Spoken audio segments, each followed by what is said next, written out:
Namaskar and welcome back to the channel.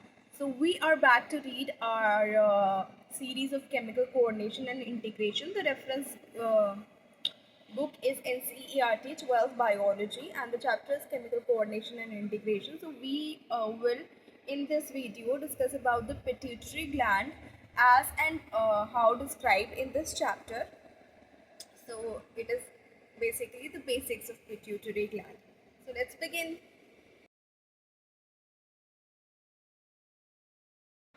तो जो pituitary gland है वो बेसिकली लोकेटेड होती है एक बोनी कैविटी में जिसे कहते हैं सेला टर्सिका एंड ये अटैच होती है हाइपोथैलेमस से through a stock.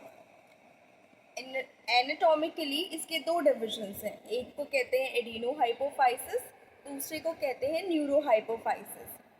Adeno hypophysis के फर्दर टू पोर्शंस हैं जिसमें से एक को कहते हैं पार्स डिस्टालिस एंड एक को कहते हैं पार्स इंटरमीडिया।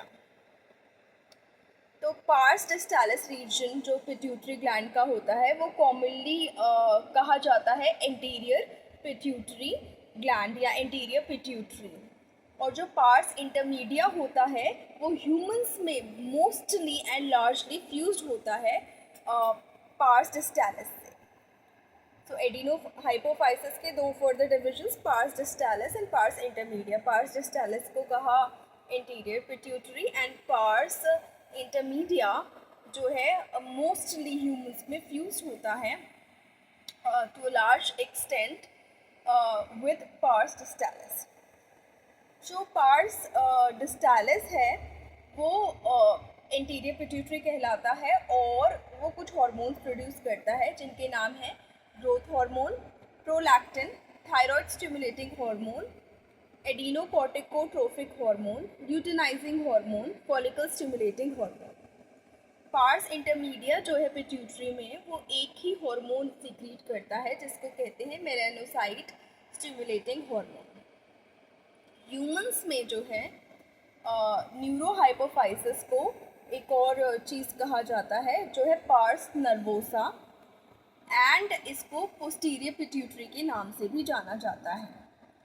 न्यूरो हाइपोफाइसिस जो है कोई हार्मोन सीक्रेट नहीं करती है, इनफैक्ट ये स्टोर करती है और रिलीज करती है दो हार्मोन्स जिनका नाम है ऑक्सीटोसिन एंड वैसोप्रेसिन, जो कि एक्चुअली हाइपोथैलेमस में सिंथेसाइज होते हैं और एक्सोनली ट्रांसपोर्ट होते हैं न्यूरो हाइपोफाइसिस में या पोस्टीरियर पिट्यूटरी में। न्यूरो है इसमें पोस्टीरियर पिट्यूटरी में, न्यूरो नाम से संबोधित है, इसका मतलब कि ये हाइपोथैलेमस के डायरेक्ट न्यूरल कंट्रोल के अंडर आती है। अब जिन जिन हॉर्मोन्स का हमने नाम लिया है उनके बेसिक फंक्शंस डिस्कस कर लेते हैं। First is growth hormone. तो ये ग्रोथ को स्टिमुलेट करता है बॉडी में, हर एक टिश्यू की ग्रोथ के लिए ये रिस्पॉन्सिबल है। सही काम करेगा तो सही ग्रोथ होगी। ओवर सिक्रीशन होगा ग्रोथ हार्मोन का तो ये अबनॉर्मल ग्रोथ हो जाएगी इसकी वजह से, और बॉडी में जाइजेंटिज्म डेवलप होने की संभावना रहेगी। वहीं लो सिक्रीशन होगी ग्रोथ हार्मोन की तो स्टंटेड ग्रोथ हो जाएगी जिसकी वजह से पिट्यूटरी डॉर्फिज्म हो सकता है होता है।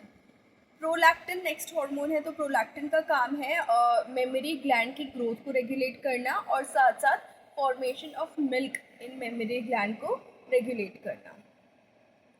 TSH या थायराइड स्टिमुलेटिंग हार्मोन जो है स्टिमुलेट करता है synthesis and secretion of thyroid hormones from thyroid gland. ACTH stimulate करता है synthesis and secretion of steroid hormones called glucocorticoids from the adrenal cortex. अब आते हैं LH एंड FSH।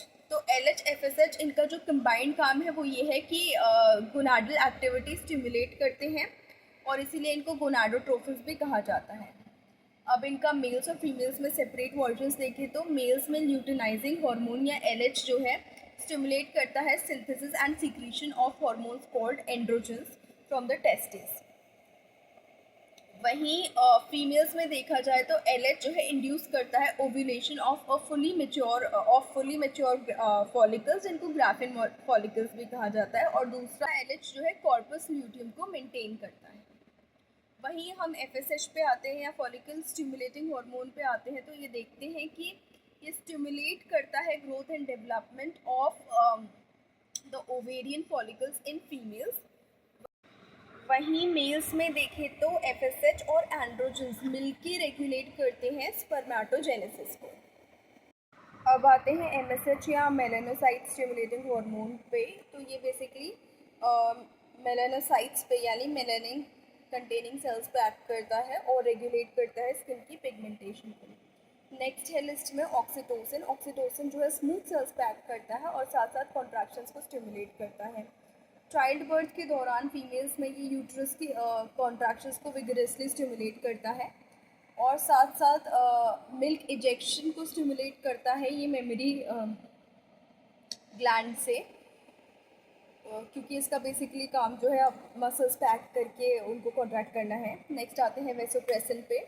तो वेसोप्रेसिन जो है मेनली किडनीज पे एक्ट करता है एंड स्टिमुलेट करता है reabsorption of water and electrolytes by the distal tubules, और इसीलिए वाटर लॉस को कम करता है थ्रू यूरिन, यानी डायूरेसिस का काम करता है, इसीलिए इसको एंटी डायूरेटिक हार्मोन या ADH भी कहते हैं।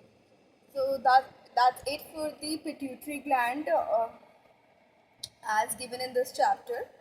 So next जो हम बात करेंगे वो pineal gland के बारे में बात करेंगे. So stay connected. Please like the video, share the video, and subscribe to the channel. And thank you so much for watching this video.